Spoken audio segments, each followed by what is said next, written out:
She didn't knock. She didn't ask. She just rolled her tires over my land, like it already belonged to her. Day after day. Dust. Tracks. Disrespect. I warned her. I begged her. I even showed her the survey map. She laughed. Then one morning, after the storm, after the rain turned my soil to soup, she tried it again, and the ground finally answered her. Her wheels spinning, her door stuck, her perfect HO smile gone. And what she did after getting out of that mud made the entire neighborhood explode. Welcome to HOA Nightmares, where control-freak neighbors, power-hungry boards, and petty rules always meet real consequences. My name is Mark. I'm a simple landowner living on the edge of a quiet farming town in Texas. I grow corn, I fix my own fences, and I mind my own business, until people try to own what's mine.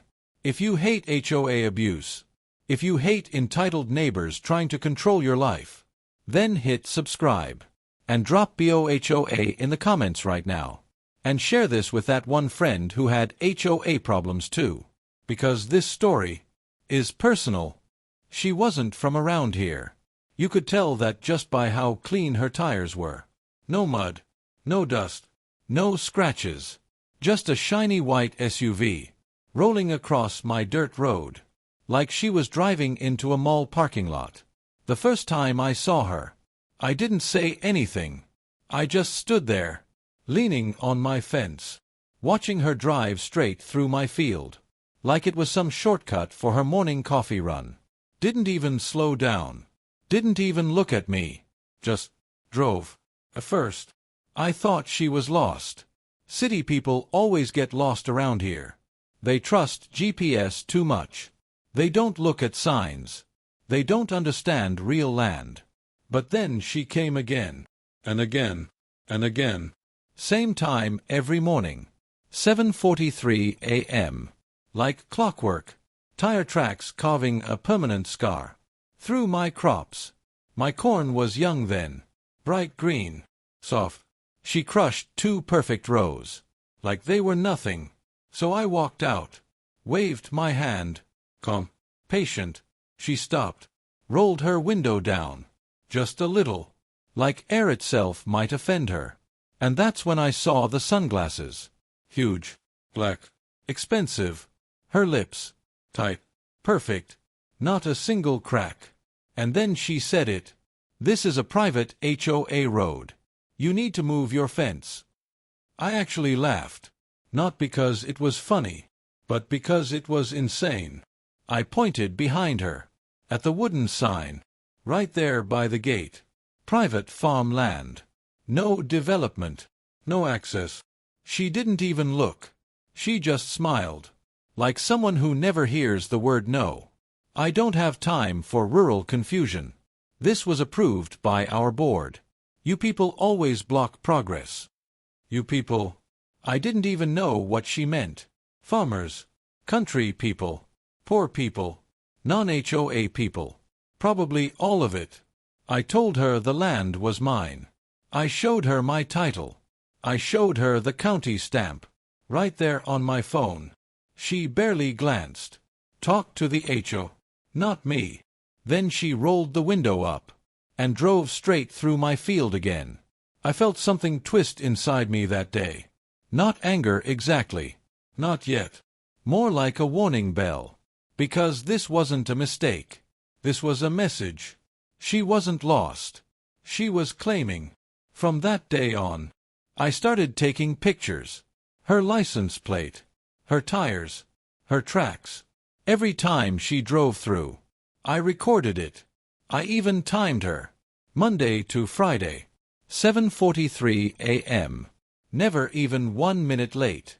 Like her ego had a schedule. I called the county. They confirmed it. Loud and clear. That land was mine. Always had been. Always would be. No HOA has access rights there. The clerk said. No easement either. I thought, good. This will end soon. But that was only the beginning. Because one evening, Just before sunset, I pulled into my driveway and saw a white envelope taped to my mailbox with gold letters, Homeowners Association Violation Notice. I almost dropped my keys. They didn't own the road. They didn't own my land. I didn't even live in their stupid gated bubble. Yet there it was, a fine for obstructing community access. $150. I stared at the paper, then at my open land, then back at the paper, and I knew this wasn't about shortcuts anymore. This was about control. Their perfect streets ended exactly at my fence, and they didn't like that. Not one bit. That night, I didn't sleep. I just sat on my porch, watching the fireflies, thinking about her car, her smile, her tone. No time for rural confusion. The next morning, I woke up early, 5:30 a.m., before the birds, before the sun, before her schedule. I walked out to my land, boots sinking soft into the dirt, and I noticed something. The tires had dug deeper lately. She was speeding up, like she didn't even care anymore, like she was taunting me. That's when the idea first came. Not revenge, not anger, just consequences. Because if people think land is a road, maybe it's time they feel what land really is. I didn't know how yet. I didn't know when. But I knew one thing. Her tires weren't going to glide so easily forever. And when the day came, when she finally read the ground wrong, would you have stopped her? Or let nature answer instead? Backhand index pointing down, tell me in the comments. Would you warn her again? Or let her learn the hard way? The air felt heavier that week, like the land itself knew something was coming. Every time she drove across my field, the soil sank a little more, the tracks grew deeper, and my patience grew thinner. She didn't wave anymore, didn't even pretend to look my way. She drove like my land had already surrendered. I started noticing things. Her music, always loud, bass shaking my fence posts. Her phone, always pressed to her ear, yelling about meetings, budgets, non-compliant homeowners, like I was a project, not a person. One morning, she actually stopped again, right in the middle of my rows. This time, she didn't even roll the window down. She stepped out.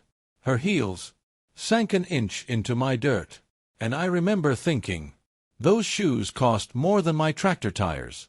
She walked toward me, like a principal walking to a kid in trouble, clipboard in hand, sunglasses still on. "Sir," she said. "Sir." Not neighbor, not name, just sir. I didn't answer. I just waited. She held the clipboard up. "You've been officially warned. Your fence violates HOA access code. We'll be removing it soon, with or without your permission." I stared at her, trying to understand the confidence in saying something so stupid. "This land is not HO," I said, slow, clear. She smiled, just slightly. "The county maps haven't been updated yet. It's a technical delay. But we have plans. Expansion, road access, property improvement." Property improvement. I looked behind her, at my crops, my soil, my father's sweat in that land. Improvement. "So you decide, and I just accept?" asked. She stepped a little closer. Her perfume hit me. Strong, sweet, artificial. That's not how modern communities work. We voted. This is progress. Progress. There was that word again. Progress, to them, meant carving through whatever stood in the way, including people like me. "So you're just taking it?" asked. She leaned back, crossed her arms. "We're integrating it." That was worse, way worse. I felt something inside me go quiet, like a switch flicking off. I just nodded. No anger, no shouting. And she misunderstood that. She thought quiet meant weak. She turned, walked back to her car, heels sinking deeper with every step. And for the first time, I noticed something else. Her tires, bald, worn, smooth at the edges. City tires, not for mud, not for land. I didn't smile, but something in me took note. From that day on, things got uglier. HOA flyers started appearing on poles near my fencing. New access route coming soon. Community growth path. Improving rural area integration. They didn't even hide it. They posted it like a trophy. Neighbors from town started driving slower near my land. I could tell. They'd been told stories. Probably that I was some old stubborn farmer. Blocking development. Blocking their convenience. No one asked. No one knocked. They just assumed. But one man did stop. Old guy. Pickup truck. Mud already on his tires. He stepped out. Walked over. Adjusted his cap. "You the one with HOA problem?" he asked. I just nodded. He looked down at my soil. Then at the new tire tracks. "They been using your land too?" asked. He exhaled. "Long. Not yet. But they tried to take my side road last year. Said it would benefit the community. I didn't even have to ask how that went. I parked my junk truck sideways for 2 months." He smirked. "But you're different. You got space. They want that." I nodded again. He leaned closer. "They don't respect warnings. They only respect inconvenience." Then he drove off. And those words stayed with me. Inconvenience. That night, I walked my land again. Flashlight in one hand. Soil cold under my boots. I followed her tire path. Step by step. Each rut. Deep. Widening. Rain was coming. I could feel it. Heavy clouds. Thick air. That quiet before a storm. I looked out over the field. And imagined water filling those tracks. Turning dust into soup. Turning speed into sinking. And I realized something simple. If she wanted a road, she was treating it like a road. Then maybe it just needed one small feature of a real road. Drainage. Or lack of it. I slept better that night. For the first time in days. The next morning, she came again. Same time. 7:43. Same music. Same confidence. But this time, she didn't even slow down anymore. She sped up. Like she had something to prove. Her tires hit the soft ground. And instead of adjusting, she pushed harder. Her car slid slightly to one side. Just for a second. Not enough to stop her. But enough to make her grip the wheel tighter. And I saw it. That flicker of doubt. Just for a breath. Then she drove through. Like usual. But now I knew. She could feel it too. The land was changing. The weather was shifting. And she had no idea how much power she'd already lost. By thinking she had it all. She thinks she's building a road. But she doesn't know. She's also building the perfect spot to get stuck. So let me ask you something. If someone kept stealing your peace, one tire track at a time, would you fight them in court? Or let the land do the talking? Would you take legal action? Or would you let natural consequences handle it? Comment, court, or mud below. The email arrived at 5:42 a.m. No greeting. No subject. Just a PDF attachment. And one line. "Since you like records so much, let's see how you explain these." My heart dropped. Not because of what I expected to see, but because of who sent it. The HOA. Or more specifically, Linda Matthews. The same woman who, just 2 days ago, stood in front of my driveway, blocking my car with a smug smile, claiming my property was scheduled for inspection by order of the board. I hadn't responded to her threats. I hadn't replied to her warnings. But she wasn't used to being ignored. So she escalated. I opened the PDF. And for a second, my hands went cold. Not because I had done anything wrong, but because she had created something fake, and it looked terrifyingly real. Page after page of so-called violations. New moon illegal fence installation. New moon improper patio lighting. New moon unauthorized front yard modification. New moon structural drainage tampering. Each one had a date. Each one had a photo. Each one had a fine amount next to it. Total due $4,865, with a red warning at the bottom. Payment required within 72 hours, or legal action will begin. I stared at the screen. My heartbeat pounded in my ears. The pictures, they were my house, but half of them weren't even real. One showed a fence that didn't exist. Another showed a light fixture I never installed. One even had a picture of a garden statue that belonged to my neighbor. Linda had photoshopped half of it. Badly. But bad still works, if you don't question it. And she knew something. Most people don't. They panic. They pay. They stay silent. But this time, she messed with the wrong house. I called her. She answered on the second ring, like she was waiting. "Oh, good morning," she said, fake sweet. "I was wondering how long it would take you to see it." "You just sent me a fraudulent violation notice," I replied. There was a pause, just long enough for her to enjoy it. "Well," she said, "fraud is such a strong word. I prefer compliance encouragement." I clenched my jaw. 3 of these don't even exist. "Oh," she replied casually. "Then maybe you should have been more cooperative when we asked nicely." Asked nicely?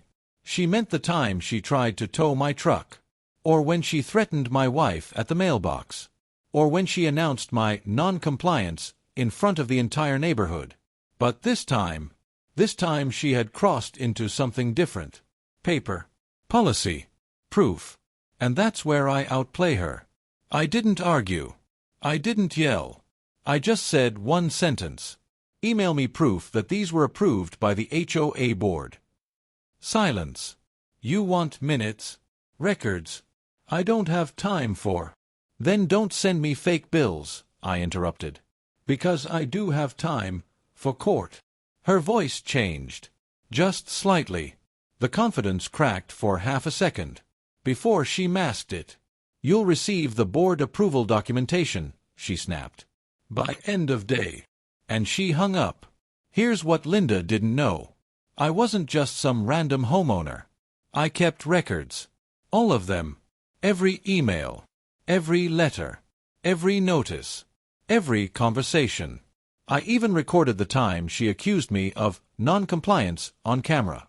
I opened my personal file folder on my laptop. HOA Matthews issues. Inside were over 38 organized documents. Voice recordings. Written notices. Official HOA bylaws. State Homeowner Association regulations. And one thing she never expected. A clause. Buried deep inside the community regulations. A forgotten rule. All violations must be approved and signed by a minimum of 3 board members, excluding the individual filing the report. And Linda. She was both the reporter and the treasurer. Meaning legally, she can't approve her own violation filings. Which meant her entire PDF? Void.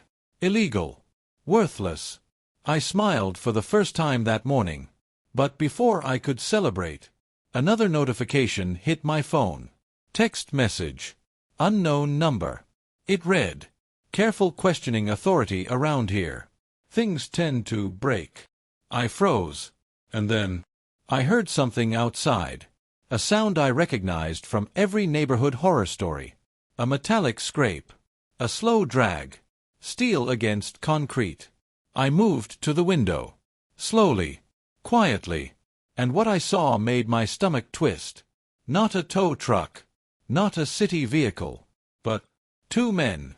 In dark uniforms. No logo. No markings. Standing right beside my car. One of them was holding a clipboard. The other, a tool. And my tires were inches away from their hands. I didn't even think. I grabbed my phone, hit record, and said, Let's see how deep this goes. She thought paper could scare me, until I showed her what real documentation looks like. But what happened outside my house next still keeps me up at night. The phone was already recording. My hand was steady, but my pulse wasn't. Outside my window, those two men didn't look like city workers. They didn't look like private security. And they definitely didn't look like anyone official. They moved slowly, like they weren't in a rush, because they didn't think anyone would challenge them. The taller one crouched beside my front tire. The shorter one checked something on his clipboard and nodded. That's when I opened the front door. Not wide, not sudden, just enough so my shadow fell onto the porch light. And I spoke.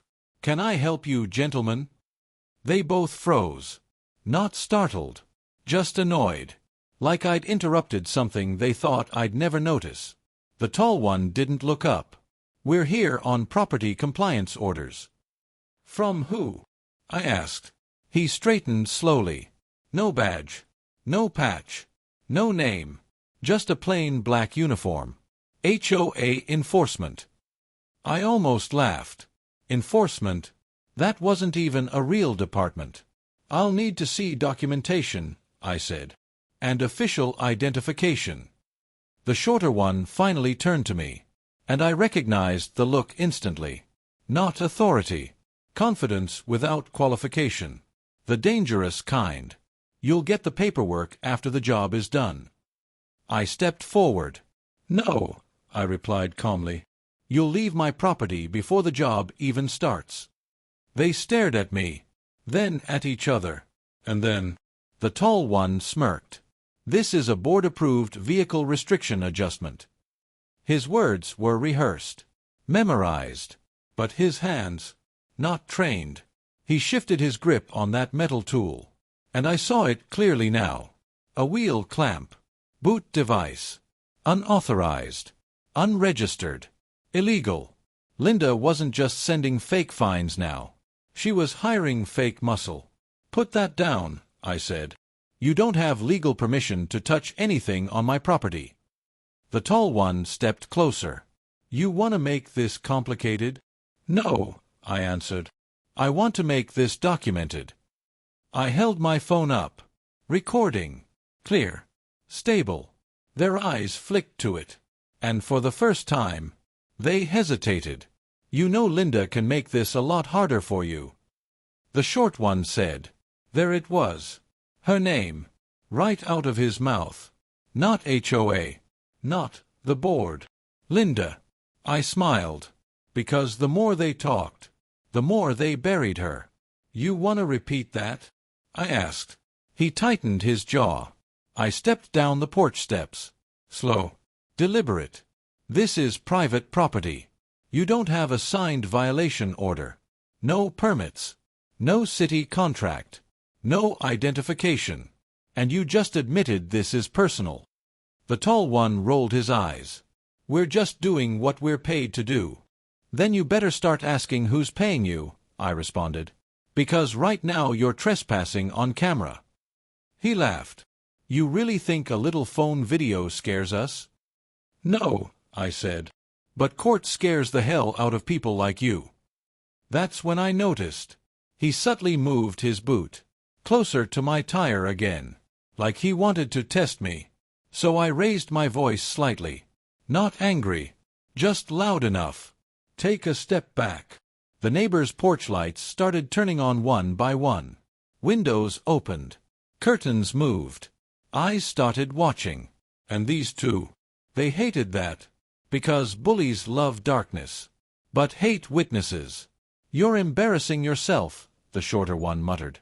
"No," I corrected him. "You're exposing who hired you." He stepped closer again.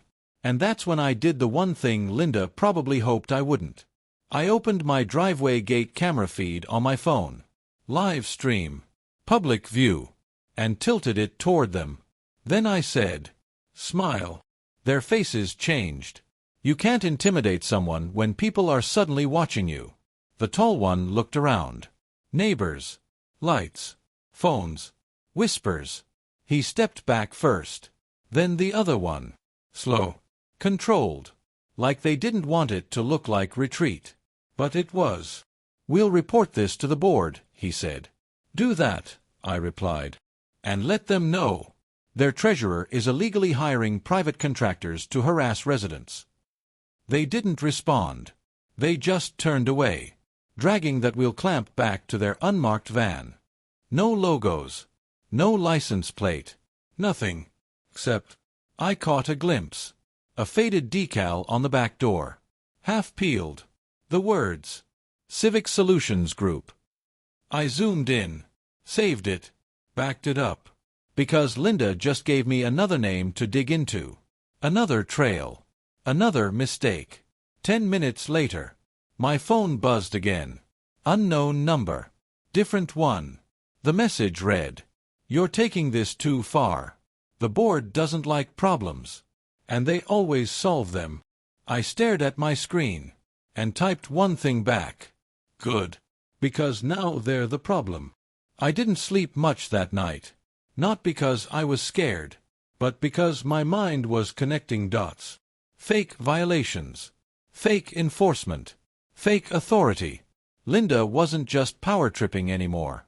She was creating her own system. A shadow HOA. And I had just stepped right into its spotlight.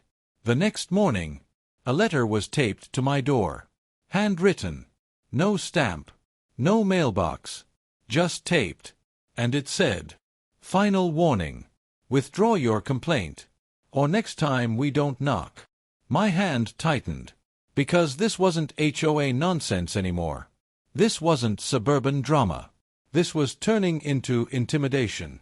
And Linda had no idea how dangerous it is to threaten someone who already started digging. By morning, the fear was gone. Not because the threat wasn't real, but because daylight changes everything. The shadows disappear. The silence breaks. And the lies start looking cheap. Sunlight poured into my kitchen like it was trying to clean the air itself. I stood by the window, coffee untouched, watching the street. Same houses. Same sidewalks. Same manicured lawns that hid everything ugly underneath. But something felt different. Because yesterday, Linda had power. Today, she'd just made herself visible. I stepped outside. Not rushing. Not hiding. Just walking like a man with nothing to be scared of. And that's when I saw it. Across the street. Mr. Carlton mowing his lawn stopped. He didn't wave. Didn't nod. He just killed the engine. Waiting. I walked over. Slow. Because I knew. He'd seen last night. "You all right?" he finally asked. I looked down at my car. The same tires they tried to touch. Still clean. Still free. "Yeah," I replied. "But I think the neighborhood's about to find out some things." He didn't ask further. He already knew what I meant. Back inside, I pulled out my laptop. Not for drama. For work. Real work. Investigation. I typed in the name. Civic Solutions Group. The same one I caught on that van. The same one they hoped I wouldn't notice. Search result after search result loaded. And my jaw tightened. No real business registration. No contractor license. No presence. Just one shady listing on a temporary business database. And a phone number linked to it. I copied it. And dialed. It rang. Once. Twice. Then. Civic Solu. The voice on the other side stopped. They knew my number. They already knew. "So you do exist," I said. Silence. Then the line cut. I smiled.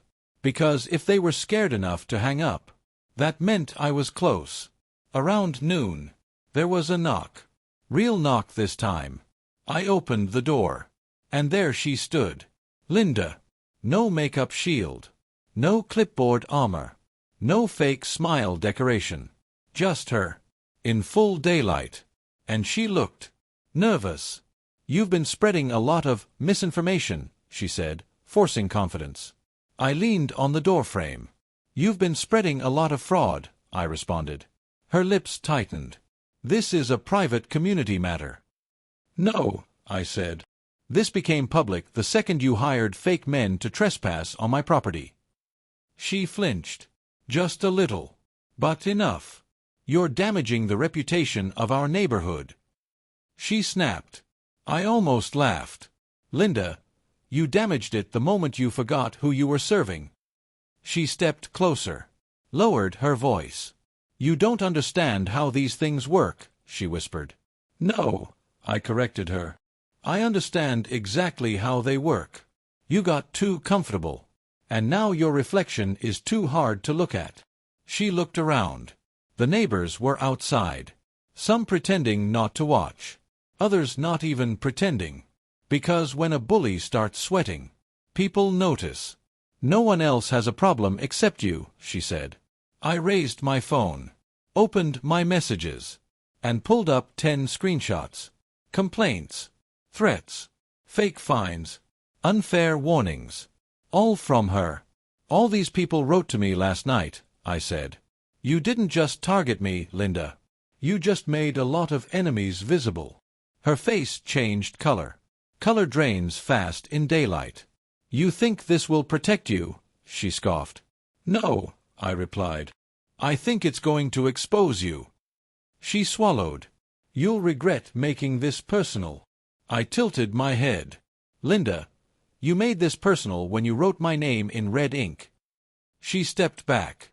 Not because she wanted to. Because someone else stepped forward. Mrs. Hernandez. Our neighbor. The one Linda fined last year for a wrong color mailbox. And she wasn't alone. 2 more neighbors joined her. 3, 5, 8. All in one quiet line. No shouting. No chaos. Just presence. And that scared Linda more than anger ever could. You should probably go, I told her. Because today, your authority ends the moment you walk back down my driveway. For a second, she looked like she wanted to scream. But she didn't. She turned and walked away, her heels hitting pavement like cracks in her control. And every neighbor watched her leave. That afternoon, I uploaded the footage. Not just the nighttime incident. Not just her threats. But her daytime collapse. Her lies. Her reactions. Her silence. I didn't add drama. I didn't exaggerate. I just let her speak for herself. And the comments, they started rolling in. From other neighborhoods. Other HOAs. Other people with their own Lindas. Same intimidation. Different street. Same nightmare. By sunset, my phone buzzed again. Not a threat this time. Not from her. From someone new. A number that didn't block ID. The message said, "This is Jonathan from the Regional HOA Oversight Committee. We'd like to schedule a conversation." I stared at the screen, then smiled. Because Linda didn't realize. She didn't just expose herself to me. She exposed herself to people who make Linda look like a temporary problem. And for the first time in days, I felt calm. Not because it was over, but because now, the truth was outside. In daylight. Where it belongs. The message stayed on my screen. Longer than it should have. Not because I was scared, but because I knew. Once you hear a voice from above the HOA chain, nothing stays the same. The sun was still up. Bright. Exposing everything. Neighbors were outside like it was some quiet festival. Kids on bikes. Sprinklers running. Dogs barking. But the air felt different. Lighter. Because Linda's shadow was shrinking. My phone vibrated again. Same number. So this time, I picked up. "Mr. Harris." A calm male voice. "Yes. This is Jonathan. Regional HOA Oversight Committee." I leaned against my porch railing. "I was wondering when you'd call," I said. He paused, then chuckled softly. "That tells me you already know what this is about." I looked across the street. Linda's house. Blinds closed. The first time I saw that happen. Do you know how many complaints we've received in the last 24 hours? He asked. I smiled slightly, guessing a lot. 14. From your neighborhood alone. Silence. Not awkward. Just heavy. I didn't tell anyone what to send, I said. I believe you, he replied. Because this pattern, it started long before your matter. I straightened. What does that mean? It means, he said, Mrs. Linda Martinez has been flagged for review before. Twice. Different states. Different communities. My hands tightened on the phone. So she didn't just ruin this neighborhood. I muttered. She's been moving through them. My neighbor, Mr. Carlton, was watching me now. Not trying to hear. Just watching. Because somehow, this felt like watching a storm change direction. We'll be conducting a full audit of your HOA board. Jonathan continued. Finances. Violations. Vendor contracts. I thought about the fake company. Civic Solutions Group. Start with their contractors, I said. There's one you'll want to look at closely. He paused again. Then, that's already on the list. That's when I knew. This wasn't just about Linda anymore. This was bigger. An hour later, a black sedan rolled into the neighborhood. Not flashy. Not official looking. Just clean. Just quiet. The kind of car that doesn't need attention. Because it owns the room anyway. Two men stepped out. Suits. Folders. Neutral faces. Oversight. And Linda's curtains. Didn't move. They walked straight to my driveway first. Not hers. Mine. Mr. Harris. The taller one said. He held out his hand. We appreciate your cooperation. I shook it. Firm. No shaking. Because I wasn't the one in trouble. I just want things fair, I said. He nodded. That's usually where every corrupt system ends. They asked for everything. Footage. Screenshots. Threat letters. Fines. My phone. My emails. Even my doorbell recordings. I gave them everything. Because truth hits harder when you don't hold it back. One of them flipped through a folder. He pointed. Did she issue this fine? I leaned forward. Yeah. For a mailbox that had the wrong shade of bronze. He looked up. Your mailbox is black. I nodded. According to Linda. That's aggressive design. He stared at it. Then shook his head slowly. Across the street.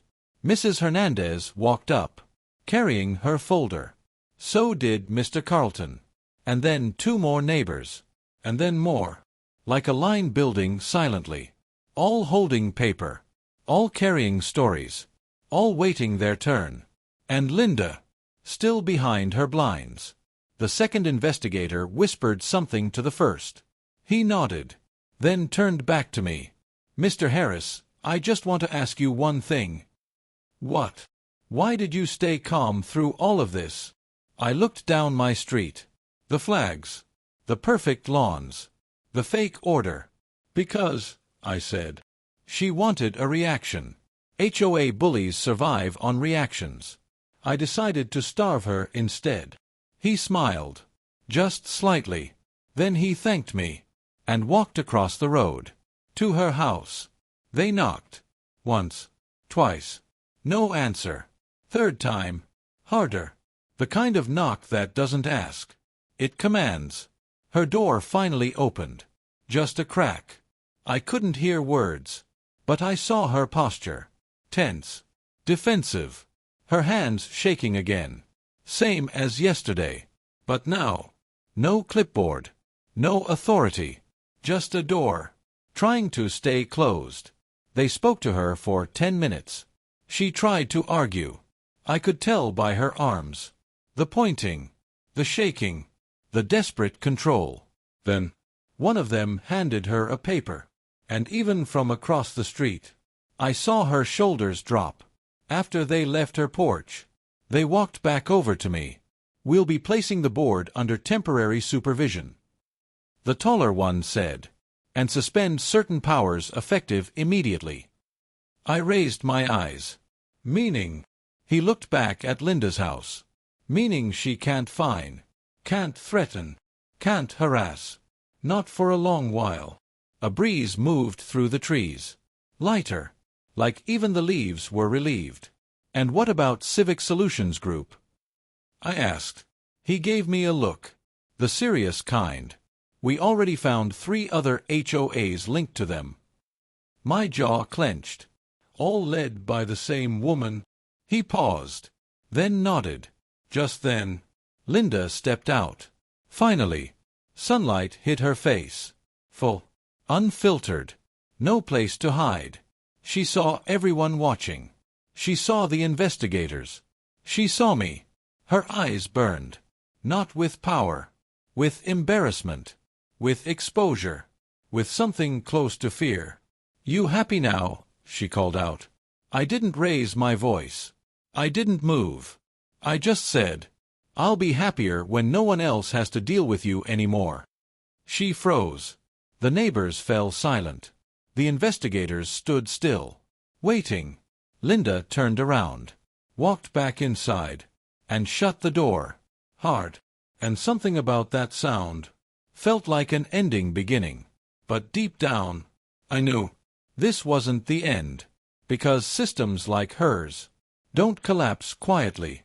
They fight back. And I could already feel it. Something worse was coming. If you were in my place, would you feel relief? Or are you the type that waits for the real storm to hit before you breathe again? Drop your answer below. Because I swear, every comment shows me who's been through their own HOA nightmare. The street was silent. Not that fake quiet. Not the one where everyone is scared to talk. This one felt real. Like a breath the neighborhood had been holding for years. Finally let out. Linda didn't leave the house for 3 days. No car. No steps. No clipboard. Just her curtains. Closed. Like her era. The oversight committee didn't make announcements. They didn't stir drama. They just worked. Quietly. Dangerously.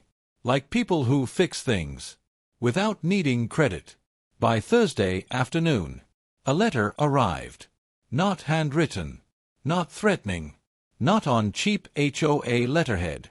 Real paper. Thick. Government style. Notice of temporary dissolution of current HOA board. I read it twice. Then once more. Slow. Because words like that carry weight. The next line hit harder. All board powers have been suspended due to misconduct, financial irregularities, and harassment complaints. I exhaled. Not a laugh. Not a smile. Just noise leaving a chest that had been tight too long. By sunset, word spread. No group text. No gossip chain. Just people talking on sidewalks again. Real talk. Not HOA whispers. Mrs. Hernandez knocked on my door. This time not scared. Not quiet. But smiling. A real one. "You know," she said, "she once fined me for planting roses instead of tulips." I laughed. Actually laughed this time. "And you paid?" I asked. She shook her head. "I cried first. Then I paid." We both stood there silent after that. Not sad. Just remembering. "I won't ever pay again," she whispered. "Promise me that," I said. She nodded. And walked back home lighter. Later that night, I sat outside on my porch. No camera. No recording. Just me. The same street. The same porch. But a different world. I could still see her house. Still closed. Still sealed. Like someone trying to live inside yesterday. Then, a car pulled up. Not police. Not oversight. Her sister. I recognized her from old photos on social media. She stepped out. Went inside. Short visit. 10 minutes.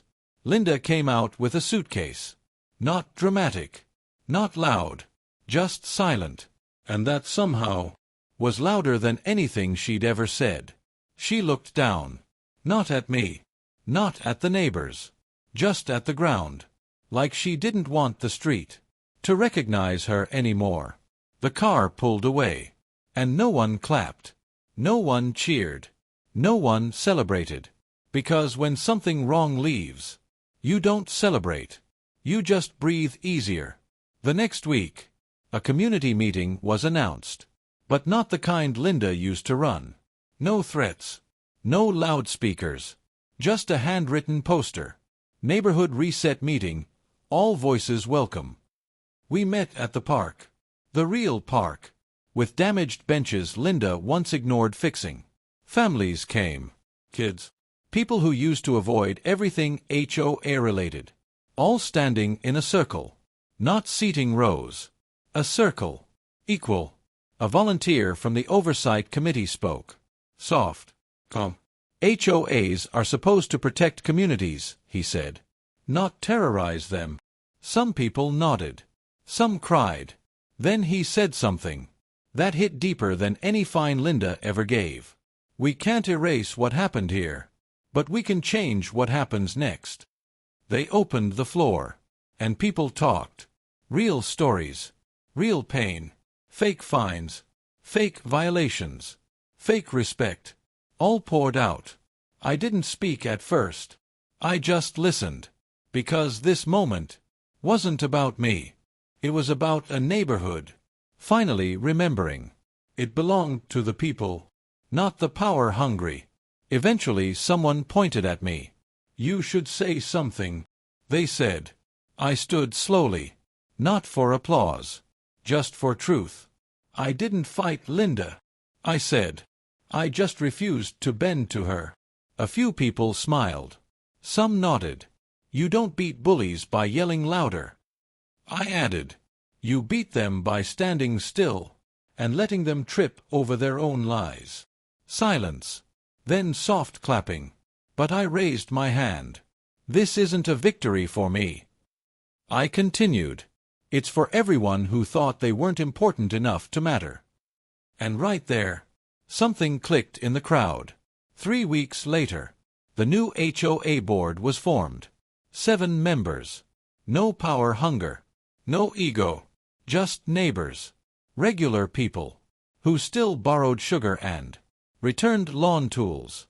And they made one rule change immediately. No fines without public review. No warnings without transparency. No decisions without neighbors. The street changed. Grass wasn't perfect anymore. Lawns weren't fear-driven. It felt human again. One evening, I walked past Linda's old house. It had a new owner. Single mom. 2 kids. She waved. Not nervous. Just warm. I waved back. And felt something strange. Not satisfaction. Not revenge. Just peace. Because HOA nightmares don't end when someone leaves. They end when people stop being scared. I sat on my porch again. Same seat. Same air. Same neighborhood. But not the same world. No more threats. No more fines. No more silent fear. Just wind. Kids laughing. Sprinklers ticking. And I realized something. This wasn't a story about Linda. This was a story about what happens when someone finally says, enough. If you lived through this whole story, tell me one thing. Would you have fought her from the beginning? Or waited like most of the neighborhood did? Write your answer in the comments. Because your story might be someone else's survival guide.